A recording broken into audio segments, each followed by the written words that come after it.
The HOA called my wall trash. Then the storm exposed their lie. They stood at that barbecue laughing at my flood wall like I was some fool stacking rocks in the dirt.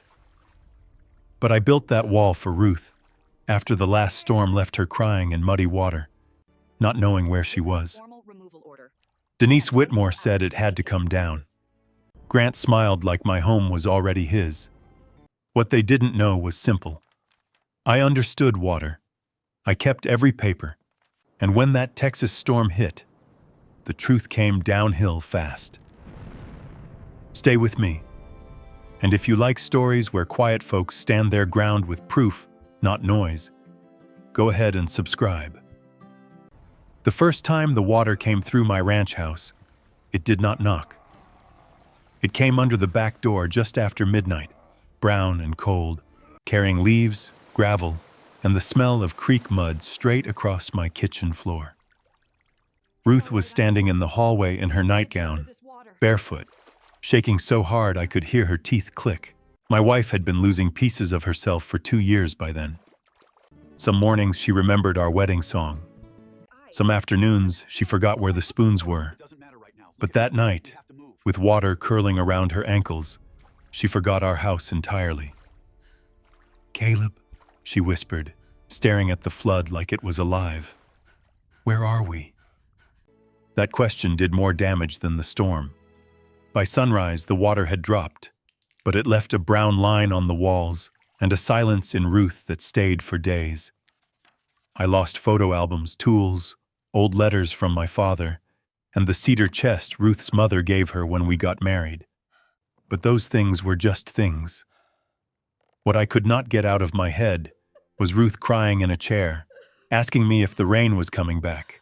So I built the wall.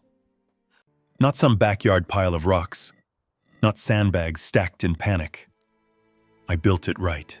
3 feet of reinforced stone, a buried footing, filtered drainage pipe, gravel bed, release channel, and a clean curve that guided stormwater along the natural slope toward the creek bed where it belonged.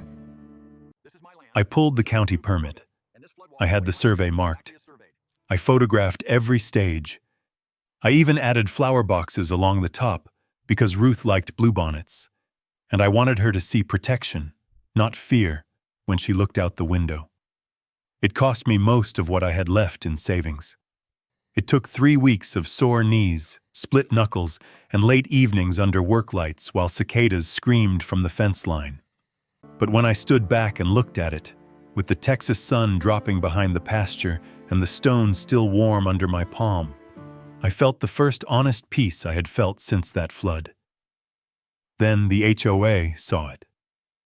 Willow Creek Estates liked to call itself ranch adjacent, which meant the houses had fake wagon wheels in the landscaping, and people complained if they smelled actual cattle.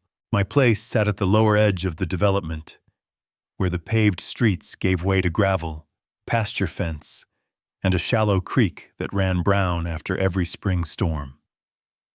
Denise Whitmore had been HOA president for 6 years, and she wore the title like a sheriff's badge. Blonde hair cut sharp, white linen blouse, pearl earrings, clipboard always tucked under one arm. Her husband, Grant Whitmore, owned 2 creekside rental homes and smiled like every conversation was a contract he expected to win. Beside them most days was Dr. Alan Price, a cardiologist with a mansion on the creek bend and the kind of voice that made every insult sound educated.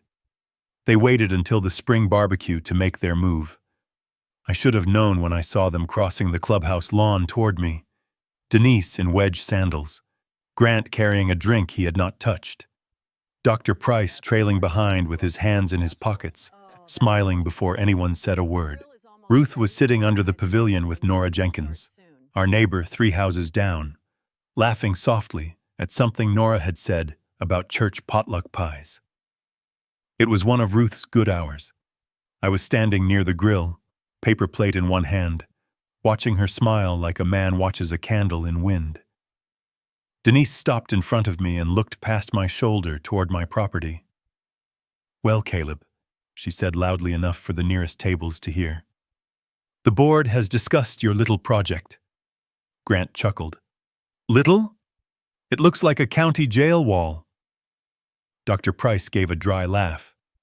I thought it was a retaining wall at first. Then I realized retaining walls usually retain taste. A few people laughed because people laugh when power tells them it is safe to laugh. I set my plate down on the picnic table. It is a flood barrier, I said. Denise tilted her head. It is an unapproved structure. It is permitted by the county. That does not mean it fits this community. Grant stepped closer, lowering his voice but keeping the smile. You are making the neighborhood look like a bunker, Caleb. Buyers see that kind of stonework. They start asking what is wrong with the area.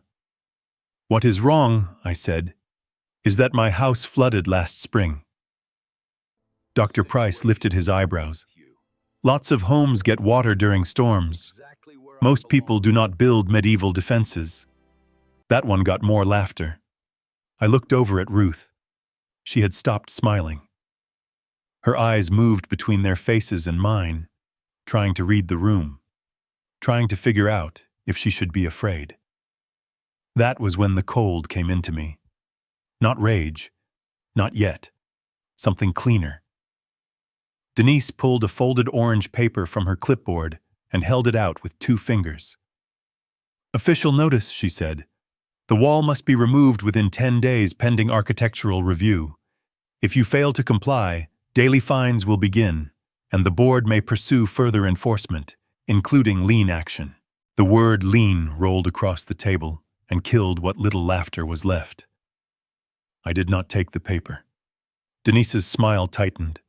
Caleb, do not make this harder than it needs to be. Grant leaned in. It is just a wall. Tear it down before it becomes expensive. I looked at him then. Really looked. His creekside rentals sat high and dry every flood season, even when water crossed my porch steps. Dr. Price's place, too. Denise's patio never had so much as a puddle. For the first time, I wondered why. Not why they hated the wall. That part was easy. People like Denise hated anything they did not control. No, the real question was sharper. Why did a legal flood wall on my land scare them enough to threaten my home? A gust moved across the lawn, carrying smoke from the grill and the damp smell of storm clouds gathering somewhere west of us. I finally took the notice from Denise and folded it once without reading it. Then I looked at all 3 of them. You better know where the water goes, I said, before you laugh at the man who does. Denise stared at me like I had spoken out of turn in court. Grant's smile slipped. Dr. Price looked toward the creek, just for a second, but I saw it. That was the first crack, and the storm had not even started yet. By 7 the next morning, Denise Whitmore had turned her embarrassment into paperwork.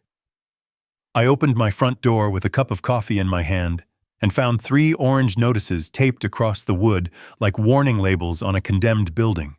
One said unapproved exterior structure. One said visual obstruction. The third one was thicker, folded twice with the words drainage hazard printed in bold across the top. Ruth stood behind me in her robe, fingers worrying the sleeve like a loose thread. Are we in trouble? She asked. No, sweetheart, I said, peeling the first notice off slow. Some people just like loud paper. That made her smile for half a second. Then she saw the orange color again, and the smile disappeared. The notices were all signed by Denise. 10 days to remove the wall. $200 a day after that. Additional penalties for continued interference with community drainage patterns. Possible lien action if I failed to comply. A lien. Over a wall I built with a county permit, on land my deed said belonged to me. I set the papers on the kitchen table, beside Ruth's pill organizer and the old brass lamp she still remembered how to turn on. That contrast hit me hard. Her whole world had been shrinking to simple things. Breakfast, medicine, safe rooms, familiar voices. and Denise was trying to drag foreclosure language into the middle of it. My phone buzzed before I finished reading. Email from Willow Creek Estates, HOA. Subject: immediate compliance required. Denise had copied the entire board. Grant Whitmore, Dr. Alan Price, two others who rarely spoke unless Denise looked at them first. The email said my flood wall created potential community-wide liability. It said my refusal to cooperate might force the board to pursue all available remedies. It also said I had disrupted the visual harmony of the neighborhood. Visual harmony. That was what they called it when a man tried to keep water out of his wife's bedroom. I did not reply. Instead, I went to the file cabinet in the spare room and pulled the folder labeled Mercer Property, Deed, Survey, County Permit, Engineering Sketch, Receipts for stone, pipe, gravel, filter cloth. I laid them out across the kitchen table in clean rows. Then I pulled the HOA covenants, 48 pages. I had read them when we bought the place, but that was years ago, before Ruth's diagnosis, before floodwater came under the door, before I learned how quickly polite neighbors could become a jury. I started with architectural controls, nothing about flood walls. I moved to landscaping, nothing. Drainage. There it was. Section 9.4 said homeowners could take reasonable measures to protect structures from stormwater, provided such measures did not trespass onto neighboring lots or block public drainage easements. My wall did neither. I read it again, slower. Then I noticed a new addendum stapled to the back of the packet. It was not in my original copy. The paper was cleaner, whiter, newer. The heading read, Community Drainage Authority Amendment. I sat back. The amendment claimed the board had discretionary authority over any homeowner improvement that may influence, obstruct, alter, redirect, or interfere with established community drainage patterns. It was dated 3 months earlier, 3 months, before I built the wall, after the last big flood. Right around the time I had started asking neighbors whether their lower lots were taking more water than before. I checked the page footer. No county recording stamp. No certification. No attached meeting minutes. Just Denise's signature as HOA president and Grant's as treasurer. That was not law. That was a trap dressed like one. At 9:15, a white SUV pulled into my gravel drive. Denise stepped out wearing sunglasses big enough to hide half her face. Grant got out on the passenger side, already smiling like he had arrived to collect a debt. I met them on the porch. "Caleb," Denise said, glancing at the bare places where I had removed the notices. "I hope you understand the seriousness of this. I understand you taped foreclosure threats to my door before breakfast." Grant raised both hands, fake calm. "Nobody wants that. Just remove the wall." "Why?" Denise's mouth tightened. "Because the board has determined it interferes with community drainage authority." I held up the amendment. "This thing." Her eyes flicked to it. "Just once. It is duly adopted policy." "Recorded where?" Grant's smile thinned. I looked at him. "County clerk does not have it. My original covenant packet does not have it. There are no meeting minutes attached, no vote count, no homeowner notice." Denise stepped closer. "Careful, Caleb. Accusing the board of improper procedure is a serious matter. So is inventing authority over my property." For the first time, Grant stopped smiling completely. A warm wind pushed dust across the drive and rattled the dry oak leaves along the fence. Out past my pasture, the creek line sat quiet under gray morning light. But I was not looking at the creek anymore. I was looking at the rich homes above it, the ones that never seemed to flood. Denise lowered her voice. "You have 10 days. After that, fines begin automatically." I folded the amendment once and put it in my back pocket. Then I guess I have 10 days to find out who wrote this, I said, and what they were trying to hide when they did. Denise stared at me a little too long. Then she turned and walked back to the SUV without another word. Grant lingered half a second, looking past me toward the stone wall behind the house. Not angry, worried. That told me more than the notices did. After they left, I did not go back inside right away. I walked around the flood wall with the amendment folded in my pocket, listening to the small sounds most people ignore. Water dripping from the hose bib. Wind dragging dry grass against the fence wire. A culvert under the road clicking faintly as trapped runoff settled in the dark. A man who works with water learns one thing early. Water does not care about status, money, HOA titles, or white linen blouses. It follows grade. It follows pressure. And when someone changes its path, it leaves a record. So I waited for a light rain. It came 2 mornings later. Not enough to flood anything, just enough to wake the drainage system. Ruth was still asleep when I pulled on my boots and stepped outside with my old survey notebook, a tape measure, and the county drainage map sealed in a plastic sleeve. The red dirt along my fence line had gone soft. My boots sank half an inch with every step. I followed the water from my back pasture toward the shallow creek, the way the original map said it should move, only it did not. The runoff from the upper lots should have cut south through a grass swale, crossed under the service road, and dropped into the creek bend behind Dr. Alan Price's property.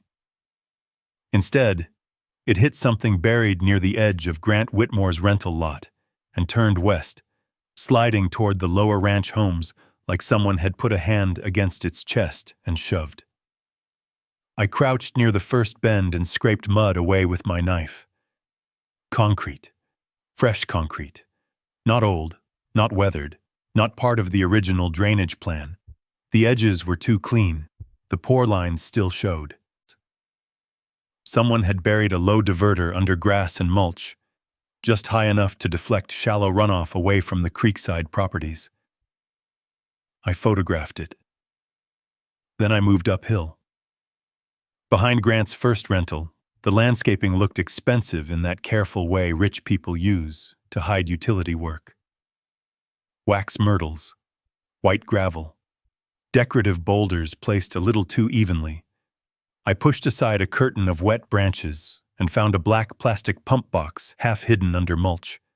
A discharge pipe ran from it toward the west drainage ditch, not toward the creek, toward my side of the neighborhood. I took more photos. Pipe angle, pump cover, lot number marker, water direction, timestamp. A truck door slammed behind me. I turned and saw Dr. Alan Price standing at the edge of his driveway in a rain jacket that probably cost more than my first pickup. He had a travel mug in one hand and a look on his face that said he had caught me stealing instead of documenting. "Caleb," he said, "you lost?" "Not anymore." His eyes dropped to the notebook in my hand. "This is private property. I'm standing in the drainage easement." He smiled without warmth. "That easement is maintained by the community." "Funny," I said. "The county map says it drains to the creek." His jaw tightened just a little. I pointed toward the hidden pump box. "This one drains west." "When was it installed?" "I have no idea what you're talking about." That was a lie. Not a nervous lie. A practiced one. Before I could answer, Grant's black pickup rolled up and stopped behind Dr. Price's SUV. Grant got out fast. No smile this time. "Caleb," he said, "you need to leave." "I will," I said, "after I finish marking what changed." Grant stepped closer. "You are trespassing." "No. I am documenting stormwater flow from a shared drainage easement after your wife's HOA accused my legal wall of creating a hazard." His face hardened at the word legal. Dr. Price looked toward Grant, and there it was again. That flicker of worry. Not about me. About what I had seen. Grant lowered his voice. You are making enemies you do not need. I looked down at the water running past my boots, thin and brown, moving the wrong direction with perfect obedience to whatever had been hidden under that grass. No, I said. I'm following the water. Neither of them answered. By noon, I had traced 3 buried diverters, 2 pump boxes, and 1 concrete channel disguised as a flowerbed border. Every alteration pushed water away from the creekside homes and toward the lower lots, toward my wall, toward Ruth. When I got back home, she was at the kitchen table, turning one of the orange notices over in her hands. Is this about the rain? She asked. I set my muddy notebook beside the permits. Yes, I said, but not the way they told us. She looked toward the window. The stone wall stood dark from the rain, solid and quiet. I finally understood why Denise wanted it gone. My wall was not the danger. It was the first thing in years that stopped their secret from working. Denise called the emergency meeting before I had even cleaned the mud off my boots. The email hit every homeowner in Willow Creek Estates at 3:18 that afternoon. Subject line: Community Safety Emergency. It said one resident's unauthorized flood structure had created serious questions regarding neighborhood drainage integrity. It said the board had a duty to act before the spring storm season intensified. It did not say my wall had a county permit. It did not say Denise had invented a drainage amendment 3 months earlier. And it sure did not say I had found buried diverters behind the creekside homes. By 6:30, the clubhouse parking lot was full. Pickup trucks, SUVs, golf carts, all angled under the yellow porch lights. The air smelled like burnt coffee and wet jackets. People spoke in low voices when I walked in, the way people talk around a man they have already been warned about. Ruth stayed home with Nora Jenkins. I did not want her sitting under fluorescent lights while Denise performed fear in front of 40 neighbors. Denise stood at the front beside a projector screen. Grant sat at the board table with his hands folded. Dr. Alan Price leaned back in his chair, calm as a judge, wearing a navy sport coat and that educated little smile. Denise clicked the remote. My wall appeared on the screen. Not the whole thing. Not the flower boxes Ruth loved. Not the clean drainage channel. Just a tight, crooked photo taken from the worst angle, making the stone look taller and harsher than it was. This, Denise said, is what happens when one homeowner decides his personal preference outweighs community safety. A few heads turned toward me. She clicked again. Another photo. Red circles drawn around the wall. A label that read potential water obstruction. Grant leaned toward the microphone. We are not trying to punish Mr. Mercer. But when one property owner changes water flow, everyone downstream is at risk. That was rich. Coming from a man whose hidden pump box had been pushing water toward my pasture. Dr. Price took over. Flood management requires professional oversight. Amateur construction can create unintended consequences. I stood before he finished the sentence. Denise's mouth tightened.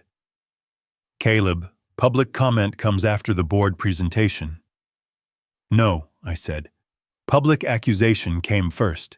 Response comes now. The room shifted. Chairs creaked.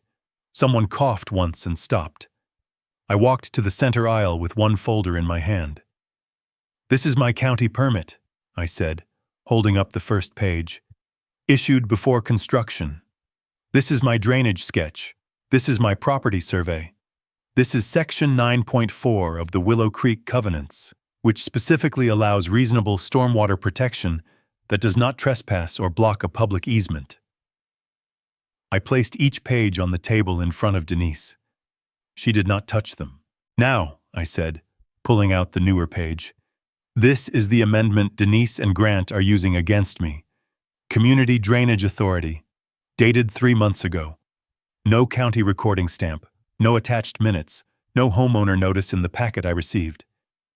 Denise leaned into the microphone. The board has discretion to adopt operational policies. Operational policies do not rewrite property rights, I said. A murmur moved through the room. Grant's face hardened.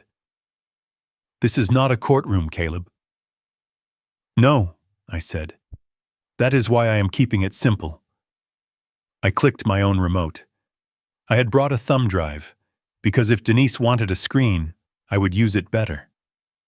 The first image showed Denise's back patio, built 12 feet into the drainage setback according to the county GIS overlay. The second showed Grant's rental trench, fresh concrete visible under washed mulch.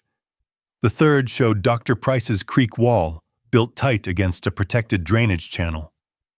Dr. Price sat forward. These are private improvements, he said. So is my wall, I replied. The difference is mine has permits. The room went quiet in a way I could feel in my ribs. I looked at the neighbors then. Mrs. Alvarez from the lower row. Tommy Bell, whose garage had flooded twice. The Kims, who had replaced flooring last year and never got a dime of help from the HOA. They were not looking at me like the problem anymore. They were looking at the board. Denise stood so fast her chair scraped backward.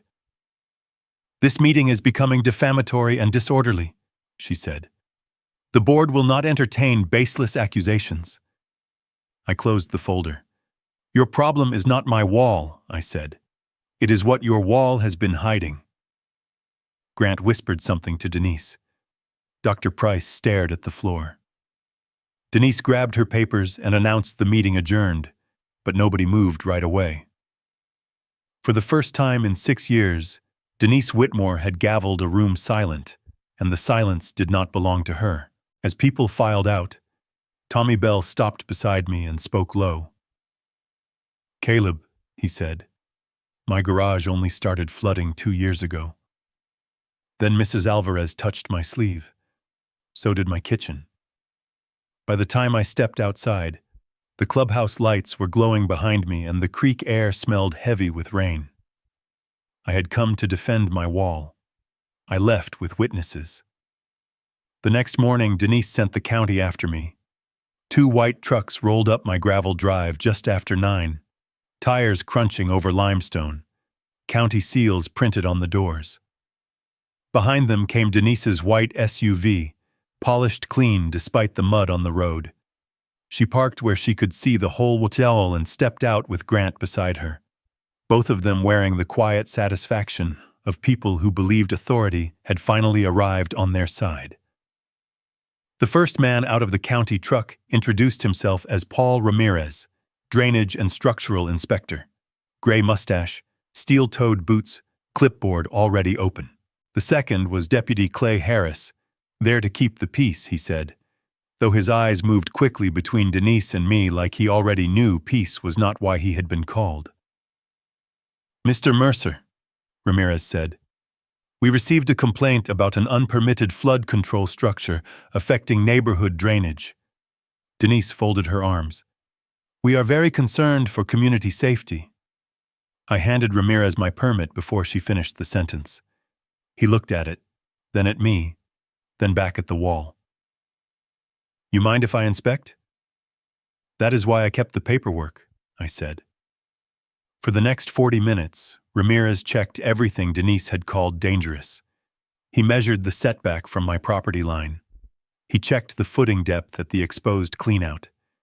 He followed the gravel bed to the release channel and watched the water path curve toward the legal drainage easement instead of a neighbor's yard.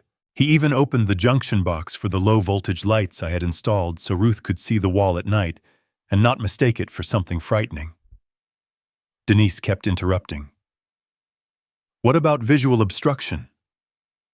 Ramirez did not look up. Not my department. What about improper runoff redirection? He stood, wiped mud from his tape measure, and pointed to the channel. It is not redirecting runoff into another lot. It is collecting sheet flow from his property and releasing it into the easement. That is what it is supposed to do. Grant's jaw flexed. Ramirez wrote something on his clipboard, then said the sentence Denise had not driven over to hear.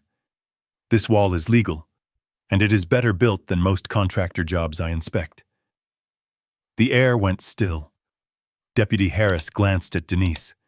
She looked like someone had taken a chair out from under her, but left her standing. I let the silence work for a second. Then I said, "Mr. Ramirez, while you are here, would you mind looking at the drainage structures behind the creekside lots?" Denise's head snapped toward me. "That is outside the scope of this complaint." Ramirez turned slowly. "If there are unpermitted drainage changes connected to the same system, it is not outside my scope." Grant stepped forward. "Those are private properties." "So is mine," I said. Deputy Harris shifted his weight, but said nothing. He was watching Grant now. I led them along the easement path, past the service road, toward the creekside homes where the grass looked too perfect and the water moved too wrong. At the first buried diverter, Ramirez crouched and scraped mud away with his gloved hand. The fresh concrete showed pale against the dark soil. His expression changed. At the second structure, he stopped taking casual notes and started taking photographs. At the pump box behind Grant's rental, he called in the serial number over his radio and asked for county permit records.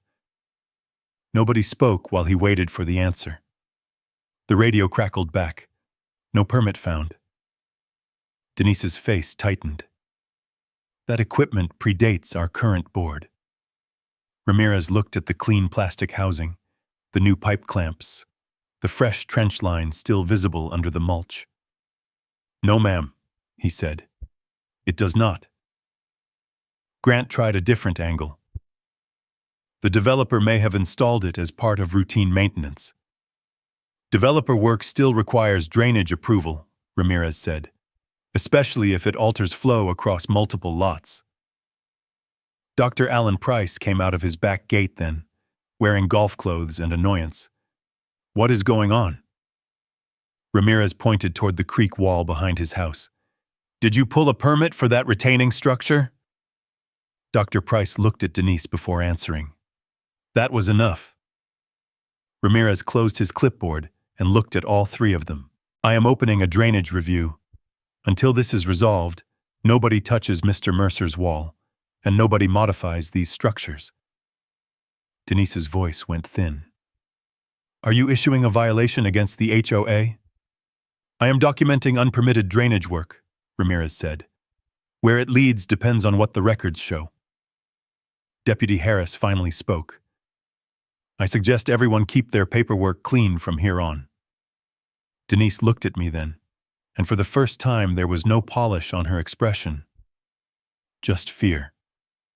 Ramirez marked the illegal structures with orange survey flags before he left. One behind Grant's rental, one near Dr. Price's creek wall, one along the hidden concrete channel that pushed water toward the lower homes. By noon, the creekside lawns looked like a crime scene dressed in landscaping, and my wall still stood untouched. That evening, Willow Creek went quiet in a way I had never heard before. No golf carts humming past the lower road, no bored emails, no Denise Whitmore cruising by slow with her phone raised. Just porch lights coming on one by one and the orange survey flags behind the creekside homes snapping in the wind like little warnings. Ruth was having a steady night. She sat at the kitchen table sorting seed packets by color, bluebonnets with bluebonnets, marigolds with marigolds. I was scanning my photos into a folder when headlights swept across the window. A small green Subaru stopped near the porch. Nora Jenkins climbed out with both hands around a manila folder, so thick the clasp would not close. Nora was 72, retired from the county library, and built like a church mouse until she started asking questions. Then she could peel paint off a lie without raising her voice. She did not say hello. She set the folder on my kitchen table and said, "Caleb, this is worse than a drainage violation." Ruth looked up. "Nora, did you bring recipes?" Nora's face softened. "Not tonight, honey. Tonight I brought old paper." I poured coffee. Nora opened the folder. The first sheet was the original Willow Creek subdivision drainage plan from 1996. Clean black lines, retention swales, creek overflow channels. Every lower lot, including mine, was supposed to shed water east into the natural creek bed. The second sheet was an aerial photo from 8 years ago. The flow paths were still visible. The third was from last year. The swales behind the creekside homes were gone. Not filled naturally. Rebuilt, covered, regraded. Water that should have gone east was being bent west across the lower section of the neighborhood. I pulled public records after the meeting, Nora said. Then I pulled my own archive. I kept copies of every board packet since my husband died. Why? She gave me a look. Because Denise once fined me for a bird bath my husband made with his own hands. I learned to keep paper. She slid over a stack of flood complaints from the lower homes. Tommy Bell, Mrs. Alvarez, the Kims, 2 families who had already moved away. Each complaint had been marked reviewed by HOA board and closed with no action. Then came the work orders. Whitmore Property Group, Grant's Company. Emergency landscape correction. Creekside stabilization. Drainage beautification. Pump access screening. The language was soft, polished, harmless. The dates were not. The first work order was signed 3 weeks after Grant bought his first creekside rental. The second came 1 month before Tommy Bell's garage flooded. The third came 2 weeks before Mrs. Alvarez filed a claim for water damage in her kitchen. My fingers tightened on the page. These are not permits. No, Nora said. They are invoices, paid through a private account, not HOA funds. But look at the contractor. I read the name. Lone Star Grade and Drain. The same company listed on a county complaint from 5 years earlier for unapproved culvert work near another subdivision. Nora pulled out one more sheet. Property transfers. Lower lot homes sold after repeated flooding. 3 of them bought by a shell company called WPG Holdings. Grant Whitmore was listed as managing member. The kitchen went still except for Ruth sliding seed packets across the table. I looked from the transfer dates to the flood complaints and felt the whole machine lock into place. Water damage, HOA inaction, maintenance fines, insurance trouble, desperate sellers, cheap purchases. They were flooding people out, I said. Nora nodded once. Her eyes were wet, but her voice stayed hard. And buying what was left. Ruth looked toward me then, confused by the change in the room. Caleb, is the water coming? I reached across the table and took her hand. Not tonight, I said. But I knew now it had come for other people. Over and over. Not by accident. Not by nature. Nora closed the folder halfway, then stopped. There is one more thing. She pulled out a photocopy of the Community Drainage Authority amendment, the one Denise had used against me. At the bottom, under Denise and Grant's signatures, was a third approval line I had not noticed before. Dr. Alan Price, Safety Review Consultant. Nora tapped his name. He signed it, she said. The doctor gave the lie a clean coat of paint. I stared at that signature until the letters blurred. They had not just been stealing water. They had been buying homes after drowning them. I spent the next 2 days making copies. Nora's folder became 3 folders. One stayed in my fire safe. One went to Paul Ramirez at County Drainage. One went to a property attorney named Elaine Porter, a woman Nora recommended because she had once taken a developer to court over a stolen access road and made him apologize in writing. Elaine did not waste words. She called me after reviewing the first batch and said, "Caleb, do not confront them alone. Do not touch their equipment. Do not make threats. From this point on, everything is evidence, I understand. One more thing," she said. People who run schemes like this do not usually stop when they get exposed. They try to control the next event. The next event was already on the weather forecast. A spring storm system was moving in from the Gulf, slow and heavy, the kind that made local news anchors stand beside radar screens with serious faces. 3 to 5 inches possible by Sunday night. Flash flood watch likely. That meant my wall mattered more than ever. Friday morning, I took Ruth to her neurology appointment in town. She had a good visit. Remembered the doctor's name. Remembered the color of the chair in the waiting room. On the drive home, she watched clouds stacking dark over the west pasture and asked, "Will the stones hold?" "Yes," I said. "They will hold." I meant it. Then I turned into my driveway and saw the white work van. It was parked behind my house near the flood wall. A man in a gray shirt stood beside the stone curve with a sledgehammer in his hands. 3 sections of the top drainage lip were broken open. Stones scattered across the gravel pad like knocked-out teeth. For a second, the whole world narrowed to Ruth's breathing beside me. "Stay in the truck," I said. I walked toward the wall. Not fast. Fast would have given the man an excuse to panic. He turned when he heard my boots on the gravel, face going pale under his ball cap. "You Caleb Mercer?" he asked. "I am the man whose wall you are breaking." He lowered the sledgehammer at once. "Sir, I was told this was authorized." "By who?" He swallowed. "HOA board. Mrs. Whitmore's office. They said it was emergency mitigation."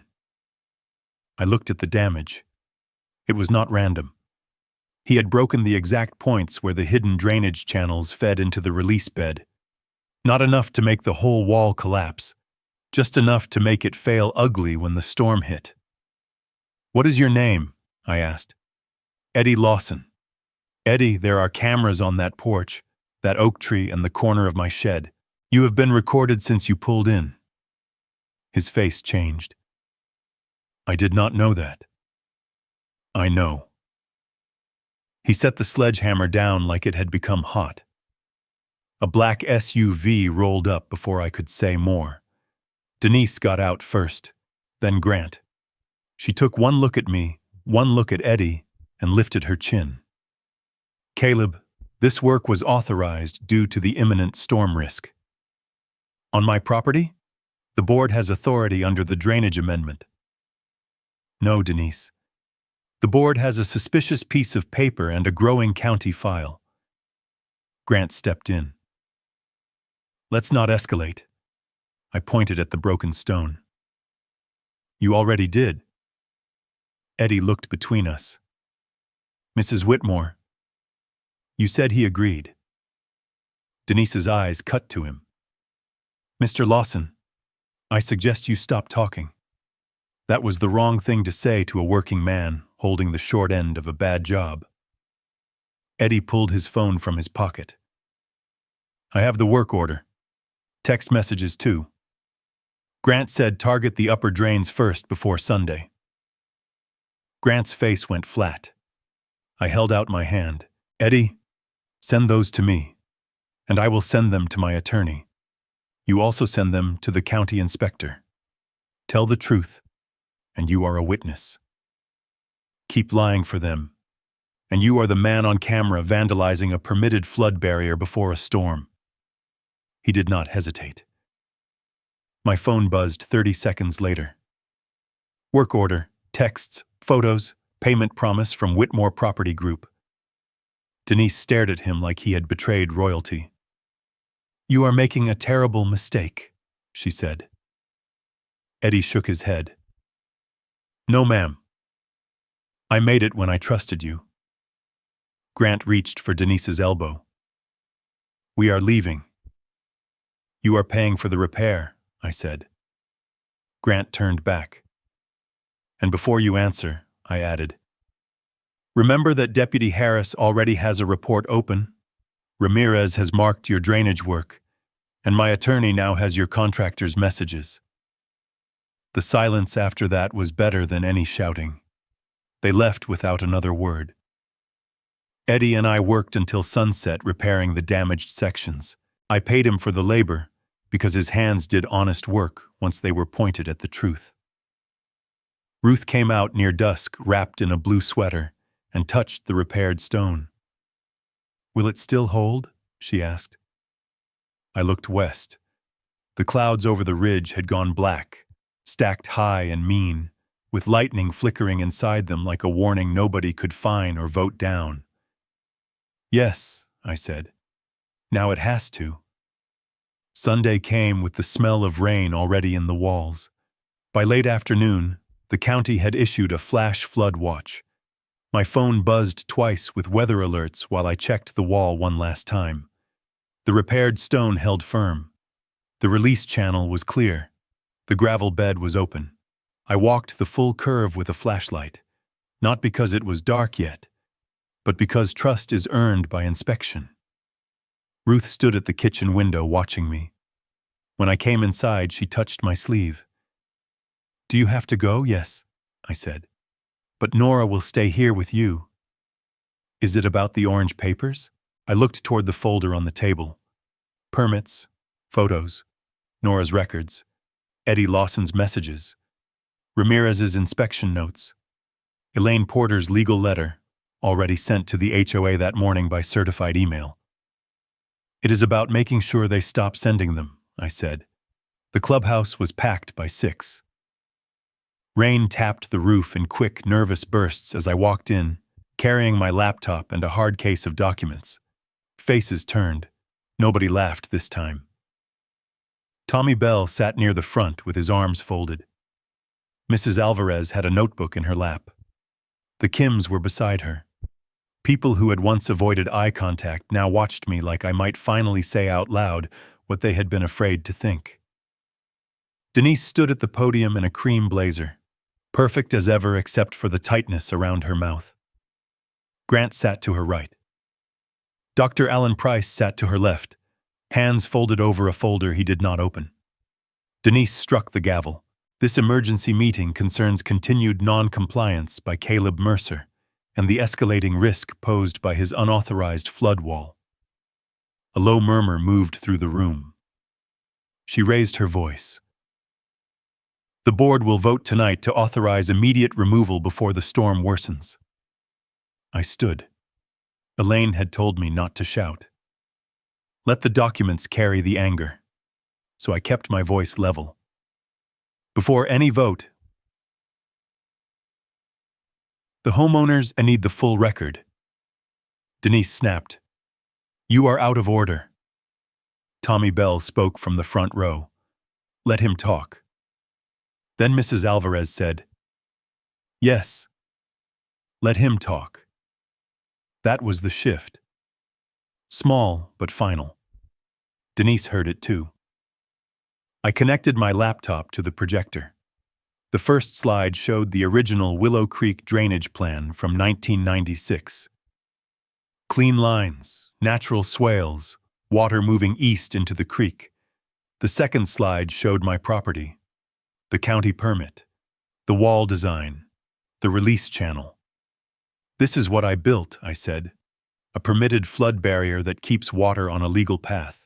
The third slide showed the current aerial map with the altered flow marked in red. The room went quiet. "This," I said, "is what someone else built." I showed the buried concrete diverters, the pump boxes, the trench behind Grant's rental, the wall behind Dr. Price's creek lot. Then I showed Ramirez's orange flags and his preliminary note. "Unpermitted drainage structures observed. Review opened." Grant leaned toward Denise, whispering fast. I clicked again. Nora's flood complaint timeline filled the screen. Lower homes, dates, damage reports, HOA closed with no action, more dates, maintenance fines, forced sales, then the property transfer list. WPG Holdings, Grant Whitmore, managing member. A sound moved through the room, not quite a gasp, not quite anger, but the first breath of people realizing they had been used. Grant stood. This is misleading. I clicked again. Eddie Lawson's text messages appeared. Target upper drains first. Storm Sunday. Make it look like wall failure. Payment source. Whitmore Property Group. Grant sat back down. Rain hit harder, loud enough that Denise had to grip the podium and raise her voice. These are allegations. We will not be intimidated by a smear campaign. I opened Elaine Porter's letter and read one paragraph. Any attempt to remove or damage the Mercer flood barrier after county inspection and legal notice may constitute interference with protected property, evidence destruction, and retaliatory enforcement. Deputy Clay Harris entered near the back wall as I finished reading. Beside him was Paul Ramirez, rainwater shining on his jacket. Denise saw them and lost a shade of color. Ramirez did not speak. He just stood with his clipboard and watched the board. I reached the final slide. It showed the Community Drainage Authority amendment. Denise's signature. Grant's signature. Dr. Alan Price's approval line. The rule they used against me, I said, was signed by the same people who benefited from the drainage changes. That was when Grant's phone rang. He looked down, irritated at first. Then his face went white. Denise's phone rang next. Then Dr. Price's. Outside, beyond the clubhouse windows, the rain stopped tapping and started hammering. Grant answered, turned away, and whispered, "What do you mean water is coming through the garage?" Nobody in that room moved, because every person there understood at the same time. The storm had reached the creekside lots first. Grant shoved his phone into his pocket and headed for the door without asking permission from the room he had spent years controlling. Denise followed him, but she stopped when half the homeowners stood too. Nobody wanted to miss what the water was about to prove. Outside, rain slammed the clubhouse porch sideways. The parking lot was already shining black under the security lights, water racing along the curb in fast brown ribbons. Beyond the tennis courts, the creekside road dipped toward the expensive homes, and that dip had become a moving sheet of runoff. Grant's rental sat at the bend. Water poured across its driveway, not from my wall, not from the lower lots, but from behind his own landscaping, where Ramirez had flagged the unpermitted pump box. The box was whining under the shrubs, half submerged, pushing water nowhere useful now. Every illegal channel they had built was overwhelmed, and the flow had turned back toward the natural creek bed with all the force they had spent years trying to avoid. Dr. Price ran past me into the rain. "My office," he said into his phone. "Get the equipment upstairs now." His creek wall was shedding water like a broken spillway. It hit the side of his house, curled around the foundation, and disappeared down the stairwell to his basement. Denise stood on the sidewalk, soaked through, staring toward her own patio. Water rolled over the stone terrace she had built inside the setback, carrying mulch, patio cushions, and one of her white planters into the grass. Then she turned on me. "You did this." Her voice cut through the rain sharp enough that several neighbors looked back. I did not move. "No. You touched the drainage system. You had that contractor. You had time." Deputy Clay Harris stepped between us before she could build the lie any bigger. "Mrs. Whitmore, be careful." She pointed past him. "He sabotaged us." Paul Ramirez came up from the creekside ditch with mud to his knees and a flashlight in one hand. He had been checking the flagged structures while the storm hit, and his face told me he had seen enough. "No, ma'am," Ramirez said. "This is not sabotage." Denise spun toward him. "Then what is it?" He lifted the flashlight toward Grant's rental, where water was breaking across the illegal trench. "This is what natural flow looks like when unpermitted diversions fail." The sentence landed harder than thunder. Tommy Bell let out a bitter laugh from behind me. "Not joy. Recognition." Mrs. Alvarez covered her mouth.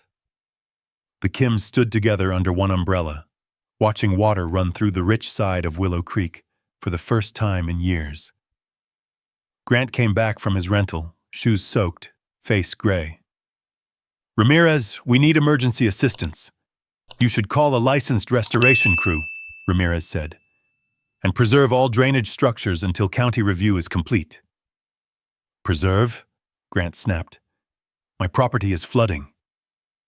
Ramirez looked at him. So did theirs. He pointed toward the lower road. For a moment, everyone turned. My side of the neighborhood was wet, but it was not drowning. Water reached my flood wall and followed the stone curve like it had been waiting for permission to behave. It ran into the release channel, moved through the gravel bed, and slipped toward the legal easement. No water crossed my back door. No muddy sheet swept Ruth's garden. The bluebonnet boxes on top of the wall shook in the rain, but the wall held. My phone buzzed. "Nora." I answered fast. "Caleb," she said, breathless. "Ruth is fine. She is sitting by the window. She says the stones are doing their job." I closed my eyes for half a second. That was the victory. Not Denise's face, not Grant's panic, not Dr. Price shouting into the rain. Ruth was safe. When I opened my eyes, a local news van had pulled up near the clubhouse. Someone must have called them when the emergency meeting started. A reporter stepped out under a hood, camera crew behind her, looking from the flooded creekside homes to the crowd of residents standing in the storm. Denise saw the camera and tried to recover her posture. "This is an active HOA matter," she said. Ramirez cut her off. "This is an active county drainage investigation. The camera caught that." Grant looked at the lens and turned away. Dr. Price came back from his property carrying a soaked leather briefcase, his educated smile gone. He looked at my wall across the dark distance, then at the water moving where the original map said it should have moved all along. Nobody was laughing now. The rain kept falling, hard and clean, washing mud off stone, off lawns, off lies. And for the first time since this began, the whole neighborhood could see exactly where the water wanted to go. The aftermath did not arrive with shouting. It arrived in envelopes. First came the county notice ordering every flagged drainage structure preserved for investigation. Then came certified letters from Elaine Porter to the HOA, Grant Whitmore, Dr. Alan Price, and Whitmore Property Group. Then came subpoenas for board minutes, private work orders, bank records, contractor invoices, flood complaints, and every version of the Community Drainage Authority amendment. By Wednesday, Denise had stopped sending emails. By Friday, the orange notices disappeared from my HOA portal. By the next board meeting, she was not sitting at the podium. Grant tried to speak for her. He wore a gray suit and looked like he had not slept since the storm. But when Tommy Bell asked why WPG Holdings bought flooded lower lot homes after the HOA closed their complaints, Grant looked down at his papers and said the board had been advised not to comment.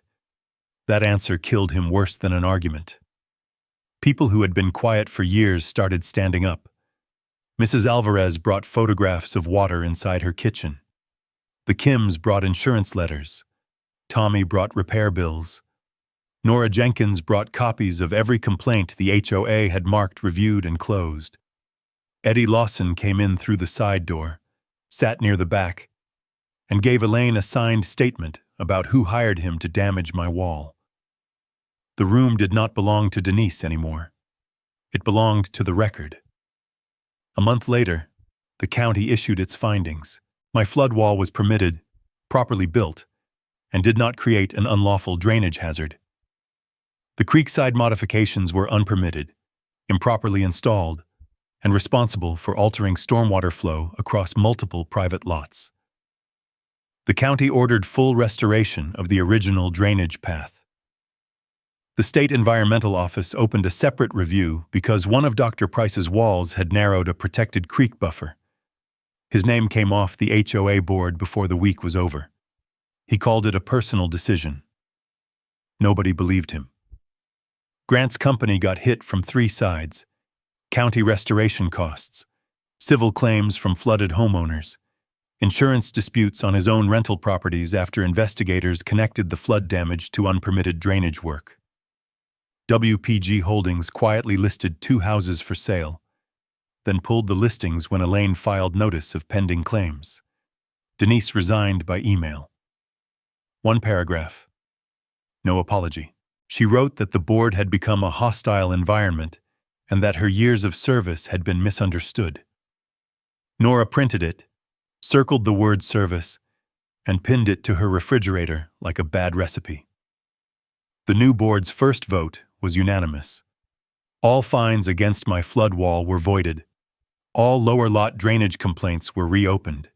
Improper maintenance fines issued after documented flood events were suspended pending audit. A real flood safety fund was created, paid partly from HOA reserves and partly from settlement money. Whitmore Property Group agreed to contribute without admitting fault. That phrase came straight from the lawyers, without admitting fault. Folks in Willow Creek knew better. The wall became something I never intended it to be. Neighbors came by to look at the drainage channel. Tommy asked me to walk his property and tell him where to place a small barrier. Mrs. Alvarez brought Ruth a pie and cried on my porch because the audit erased $1,200 in fines she had been making payments on since the first kitchen flood. I did not feel like a hero. Mostly, I felt tired. The kind of tired that comes after holding a door shut against a storm for too long. One evening near the end of spring, rain came again. Soft this time. No sirens, no alerts. Just water ticking off the porch roof and sliding through the grass. Ruth and I sat under the back awning with 2 cups of tea. The stone wall glowed under the small amber lights I had wired along the base. Water moved through the channel exactly as designed, clean and steady, whispering over gravel before slipping toward the creek. Ruth watched it for a long time. Then she said, "That wall is pretty." I smiled. "You picked the flowers." She touched my hand. "Is the house safe?"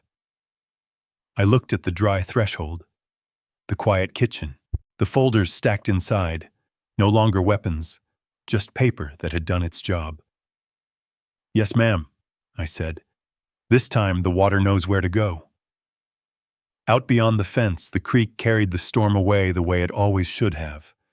No applause, no gavel, no one laughing. Just rain, stone, and the truth moving downhill.